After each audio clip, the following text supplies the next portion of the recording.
안녕하십니까. 교과서 읽어주는 남자 김영선입니다. 오늘 우리 다 같이 세 번째 시간입니다. 역사 수업 세 번째 시간이고요. 우리 대단원부터 읽고 수업 시작해 보도록 하겠습니다. 자, 우리 1 대단원 문명의 발생과 고대 세계의 형성. 자, 우리 여기 읽고 있고요. 자, 그리고 우리 2 중단원 읽어보겠습니다. 세계의 선사 문화와 고대 문명.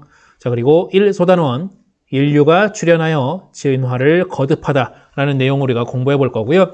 자, 오늘 교과서는 16에서 17페이지 같이 펴놓고 공부하시면 좋을 것 같습니다.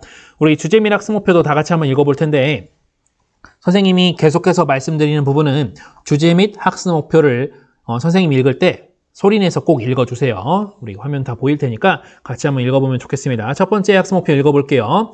시작! 인류가 직립보행으로 얻은 이점을 알 수 있다. 자, 이점은 유리한 점이란 뜻이에요. 유리한 점. 자, 유리한 점이란 뜻인데, 직립보행이 무슨 뜻인지 혹시 모르는 친구들 있을 텐데, 우리 이따가 수업 진행하면서, 내용 진행하면서 우리 알아보도록 하겠습니다.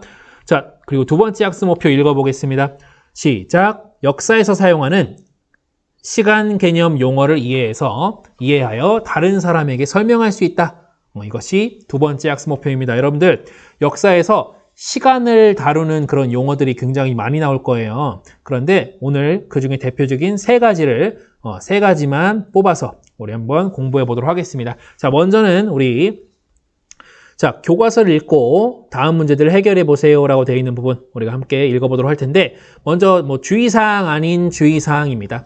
자, 우리가 인류의 시작이나 이런 걸 얘기할 때 늘 좀 다툼의 여지가 있는 것이, 갈등의 소지가 있는 것이 이 얘기예요. 바로 진화냐 창조냐 하는 것입니다. 사람이 진화해서 지금까지 온 것이냐, 아니면 어느 순간 뿅 하고 만들어졌느냐, 창조되었느냐, 이런 것을 두고 이제 좀 갈등이 있게 마련인데, 자, 읽어볼게요. 자, 오늘 우리는 교과서에서 진화론의 기초를 둔 인류의 시작 이야기를 다룹니다. 자, 혹시 여러분 중에 진화론을 믿지 않는 학생이 있을 수 있어요. 그럴 수 있습니다. 그런데 그렇다 하더라도, 자, 믿는 것과 아는 것은 또 다른 거니까, 혹시 진화론을 믿지 않더라도 적극적으로 또는 비판적으로 교과서를 읽어보시고요. 또한 진화론을 믿는 학생이라고 해도 여러분들 꼭 비판적으로 모든 것은 또 읽어야 된다는 거 알아두시고 넘어가면 좋겠습니다. 자, 그럼 우리 첫 번째 문제 한번 읽어볼게요. 첫 번째입니다. 자, 직립보행이란 무엇일까요? 라고 되어 있는데, 선생님이 자꾸 이게 익숙치 않다 보니까 글씨를 가리게 되는데, 자, 직립보행이란 무엇일까요? 로 되어 있습니다. 선생님이 이 단어에 대한 설명이 교과서에서 나오지 않아서 국어사전을 좀 찾아봤습니다. 초록창에서 검색을 해서 찾아봤는데 이런 말이 나오더라고요. 자, 4개의 발을 가진 짐승이 뒷다리만을 사용하여 등을 꼿꼿하게 세우고 걷는 일을 직립보행이라고 합니다. 자, 누가 이렇게 걷습니까? 그쵸? 사람이 직립보행을 합니다. 자, 사람을 좀 사람들 해갖고 이렇게 좀 묶어서, 그리고 좀 있어 보이게 부를 때 뭐라고 부르냐면 우리가 인류라는 표현을 씁니다. 인류. 그래서 2번 질문이에요. 2번 한번 읽어볼게요. 자, 인류가 직립보행을 하게 된 이유는? 이라고 묻습니다. 자, 교과서 보시면 여러분들 동아프리카의 어떤 지역이 삼림지대였다가 저희 건조한 지역으로, 초원지대로 바뀌었다. 이런저런 어려운 설명이 막 나올 텐데, 어쨌든 결론이 이겁니다. 뭔가 환경이 바뀌었고요. 그리고 어떤 환경? 그렇죠. 새로운 환경에 무엇 하면서 라고 여러분들 한번 체크를 해주시고요. 인류가 직립보행, 그러니까 뒷다리. 우리한테는 지금 뒷다리죠. 우리 선생님이 지금 앞다리로 이거 빨간 펜 쓰고 있는 게 아니라 손으로 하고 있지만, 옛날엔 기어다녔다고 한다면 그건 앞다리였겠죠. 아무튼 뒷다리만 사용해서 일어나서 걷게 된 것, 직립보행을 하게 된 이유는 새로운 환경에 이것 하면서라는 것을 우리가 알 수 있어야겠습니다. 자, 그렇다면 이 직립보행, 두 발로 서서 걷는 일이 뭔가 이득이 되니까, 뭔가 효과가 있으니까 이렇게 했을 거 아닙니까? 자, 인류가 그 다음 질문입니다. 3번 읽어볼게요. 같이. 자, 시작. 인류가 직립보행을 하게 되어 얻은 이점은? 자, 이점이라는 것은 이로운 점, 이로운 점이란 뜻이에요. 다른 말로는 뭐 장점이라고도 볼 수 있겠죠. 자, 그렇다면 이러한 시야를 확보했다. 자, 시야라는 것은 눈에 보이는 범위를 말하는 거예요. 눈에 보이는 범위. 자, 뭔가 기어다녔을 때보다, 네 발로 기어다녔을 때보다 두 발로 섰을 때 시야가 어떻게 바뀌었을까요? 확보라고 되어 있죠. 자, 또 빈칸을 효율적으로 이동할 수 있었고요. 그리고 앞다리가 뭐가 됐어요? 두 손이 됐는데 자유로워졌죠. 자유로워진 두 손으로 뭔가를, 빈칸을 사용하게 되었다라는 것이 직립보행을 하게 돼서 얻은 이점이라고 우리가 정리를 할 수 있겠습니다. 자, 여기 지금 이 큰 1번을 보시면 우리가 주제민 학습목표 인류가 직립보행으로 얻은 이점을 알 수 있다. 인류가 일단 직립보행이 뭐지? 인류가 직립보행을 왜 했지? 그래서 얻은 이점, 이로운 점이 장점이 뭐였지? 라는 것을 우리가 다 알 수 있겠고요. 한번 여러분들 체크하시면서 이따 퀴즈 풀어보시고요. 자, 그럼 두 번째 넘어가도록 하겠습니다. 자, 시간 개념 용어예요. 읽어볼게요. 역사에서 사용하는 시간 개념 용어들을 이해해 봅시다 라고 되어 있는데, 자, 선생님이 읽어보겠습니다. 자, 사람들은 역사를 뭐라고도 부른대요? 아주 멋있는 표현을 가져왔어요. 자, 시간의 학문이라고도 부른대요. 자, 그만큼 역사에서는 무엇이 중요하다? 시간. 자, 여기서 말하는 자, 시간이라는 것은 맞아요. 여러분들이 알고 있는 그 영어로는 타임이라고 부르는 그 시간입니다. 자, 그런데 역사에서 다루는 시간은 아주 큰 단위예요. 여러분들 교과서 읽어보시면 아시겠지만 16페이지 같은 경우는 1000만 년 전, 그리고 17페이지로 넘어가면 수백만 년 전 이야기를 계속 아무렇지도 않게 계속 얘기를 해요. 자, 그런데 이렇게 큰 단위이기 때문에 이것들을 좀 쉽게 표현할 필요가 있습니다. 그리고 그런 용어들을 그래서 그런 용어들을 우리가 배워보려고 합니다. 자, 그래서 역사책 내용을 잘 이해하려면 이런 시간 개념 용어를 잘 알아야 합니다. 제대로 알아야 돼요. 자, 오늘은 뭘 알아볼 거냐면 기원전, 기원후, 그리고 세기 개념을 함께 알아보려고 합니다. 총 몇 개 있죠? 자, 총 3개 있습니다. 자, 우리 기원전 표현부터 알아볼 건데 선생님이 여기다가 이렇게 써볼게요. 펜 색깔을 바꿔보겠습니다.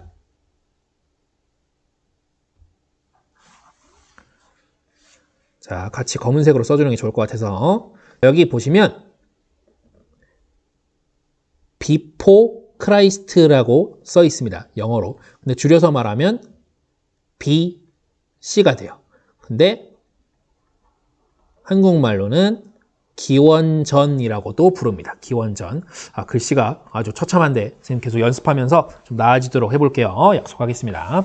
자, 그리고 그 뒤에 가면 자, 안노 도민이라고 써 있는데 A, D가 크게 써져 있죠. 자, 이걸 뭐라고 하냐면 기원후라고 합니다. 자, 여기도 지금 위에 써 있기 때문에 선생님 글씨가 좀 잘 안 보인다면 무슨 글씨냐 이게 알아보지 못하겠다 싶으면 위에를 한번 봐주시면 되겠고요. 자, 기원전은 BC라고도 읽고요. 기원후는 AD라고도 부릅니다. AD라고 불러요. 자, 그러면 여기 있는 이 전과 여기 있는 이 후는 맞아요. 앞전자 그리고 뒤후자입니다. 기원보다 앞에 있다는 그 뜻이고요. 기원전. 그리고 기원후는 기원보다 뒤에 있다는 뜻이죠. 그렇다면 이게 중요할 겁니다. 기원이란 게 대체 뭐길래? 기원이란 게 대체 뭘까요? 그게 바로 오늘의 질문입니다. 자, 기원이라는 것은 여러분들 이게 사실 여기 눈치 빠른 친구들은 이미 알아챘겠지만 여기 크라이스트라는 표현이 있어요. 크라이스트라는 표현이 있는데 이 표현 자체가 사실 서양에서 왔습니다. 그래서 서양에서는 달력을 셀 때 어떤 지점을 기원이라고 부릅니다. 근데 그 기원이 뭐냐면 바로 크라이스트, 구세주라고 이제 번역할 수가 있는데 교회 다니는 친구들은 아마 교회나 성당 다니는 친구들은 아마 쉽게 들어봤을 거예요. J라고도 쓸 수 있고 J라고 쓰지 않을게요. 예수님이 태어난 그 해를 기원으로 잡습니다.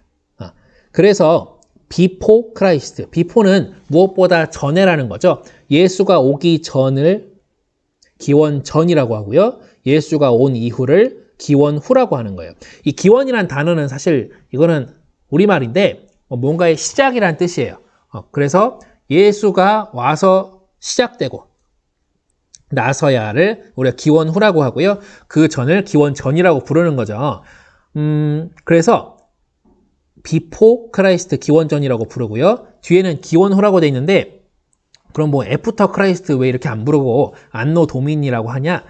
이것도 선생님 찾아보니까 라틴어에서 이게 뭐 주의 해라는 뜻이래요. 주의 해. 그러니까 뭐 그런 주인된 뭐 주님의 해다. 그런 해다라는 뜻이죠. 뭐 예수가 왔으니까 주의 해다 이렇게 부를 수 있었던 것 같고요. 근데 이 들어보니까 좀 어때요? 좀 굉장히 종교적이죠. 그래서 솔직히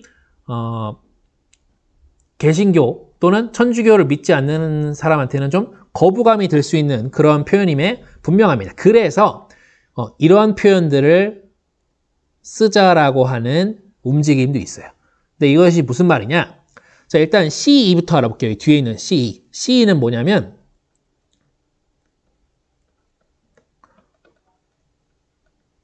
Common Era라고 하는 그런 영어의 약자입니다. Common Era는 뭐냐면 그냥 common이라는 것은 통상적으로 쓰이는 뭐 그런 뜻이고요. era는 때입니다.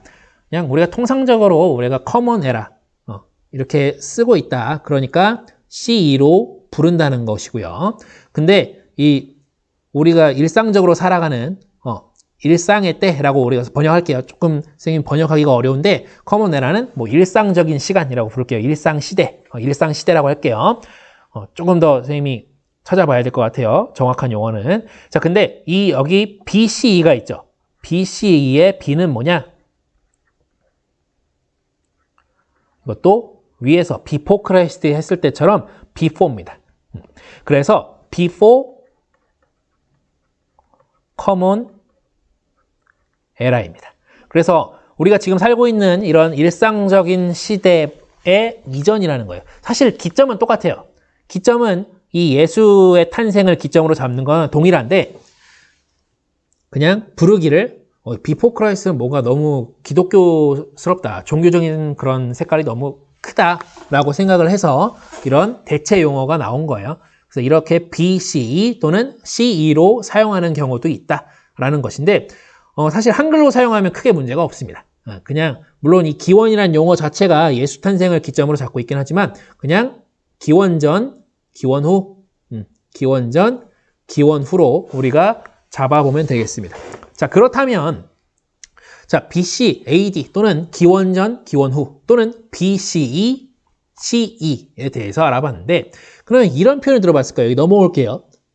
서기라는 표현이 있거든요. 그럼 서기가 뭐냐? 서기라는 것은 나오겠습니다. 자, 서기라는 것은 사실 서력 기원의 준말입니다.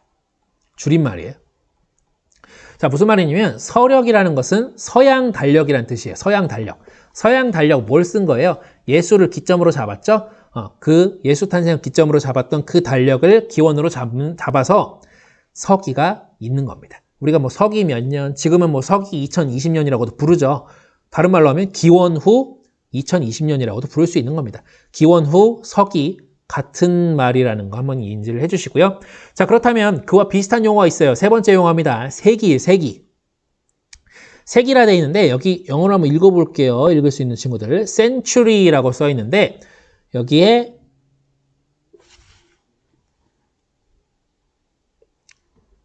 미안해요. 다시 그어볼게요. 자, 센트까지 하면 여러분들 뭐 센트 이렇게 표현 들어봤는지 모르겠지만 우리가 퍼센트라는 용어를 쓸 때 몇 퍼센트까지 있죠? 그죠? 0부터 100까지 있죠. 이 센트라는 단어에는 100이라는 의미가 포함되어 있어요. 그래서 century라고 하면 100년을 의미합니다. 그러니까 한 세기라는 것은 한 세기는 몇 년을 의미한다? 100년을 의미한다 라는 것을 반드시 기억해 주시고요. 그래서 우리 넘어와 볼게요. 지금 연습 문제인데, 자, 서기 300년은 다른 말로 기원 후 300년입니다. 자, 근데 이게 몇 세기일까요? 라고 묻는 겁니다. 여러분들, 우리가 이 연도를 셀 때 0년이라는 게 있을까요? 없습니다. 0년은 없어요. 0년은 없어서 우리가 1년부터 셀 겁니다. 서기 1년부터 셀 거예요. 300년까지 셀 겁니다. 그러면 이게 몇 세기냐? 몇 번째 100년째가 오는 거냐? 라고 묻는 건데 한번 생각해 보겠습니다. 자, 서기 300년은 몇 세기다? 여러분들 아마 3 아니면 4 중에서 고민할 텐데 혹은 2가 나올 수도 있고요. 그런데 여러분들 반드시 기억하셔야 할 게 서기 300년은 3세기입니다. 자, 그러면 이게 무슨 말이야? 하는 분들이 있겠지만 다음 넘어갑니다. 서기 301년으로 가겠습니다. 자, 여러분들 서기 300년에서 서기 301년으로 딱 1년만 더 흐르면 몇 세기가 될까요? 그렇죠. 이때는 4세기가 됩니다. 자, 위에서 서기 300년은 4세기가 아니에요. 3세기입니다. 자, 3세기인데 딱 1년만 더 지나면 4세기가 됩니다. 그러면 여러분들 생각해 보세요. 4세기의 마지막 해는 몇 년일까요? 4세기의 마지막 해는 서기 400년이 될 겁니다. 무슨 말인지 이해하셨죠? 혹시 이해 못하셨으면 서기 1년부터 100년까지가 1세기구나. 101년부터 200년까지 2세기구나. 한 거 이해해 보시고요. 자, 그럼 좀 어려운 문제로 갑니다. 자, 서기 1592년은 몇 세기일까요? 되어 있는데 몇 세기일까요? 헷갈리시는 친구들 뭐 15세기도 얘기할 거고요. 뭐 16세기도 얘기할 수 있고요. 뭐 다른 것도 얘기할 수 있겠지만 몇 세기다? 16세기다. 라는 것을 반드시 알고 계시면 좋겠습니다. 자, 여러분들 지금 이 시간 개념 용어들을 잘 이해해 주셔야 역사책 보시면 뭐 갑자기 그냥 나와요. 뭐 17세기 후반 무슨 일이 벌어졌다. 때는 바야흐로 뭐 4세기 중반 뭐 어쩌고저쩌고 어떤 사람이 등장해서 어떤 왕이 등장해서 어딜 정복했다. 뭐 이런 표현들이 나오는데 이런 세기 개념을 모르면 혹은 기원전, 기원후 이런 개념을 모르면 무슨 말인지 아예 이해할 수가 없어요. 자, 근데 이런 표현들을 알아두는 것은 교과서뿐만 아니라 역사 교과서뿐만 아니라 다른 역사책을 이해할 때도 대단히 중요하니까 여러분들 같이 다시 한번 퀴즈 푸시면서 복습해 보시면 좋을 것 같습니다. 자, 오늘 수업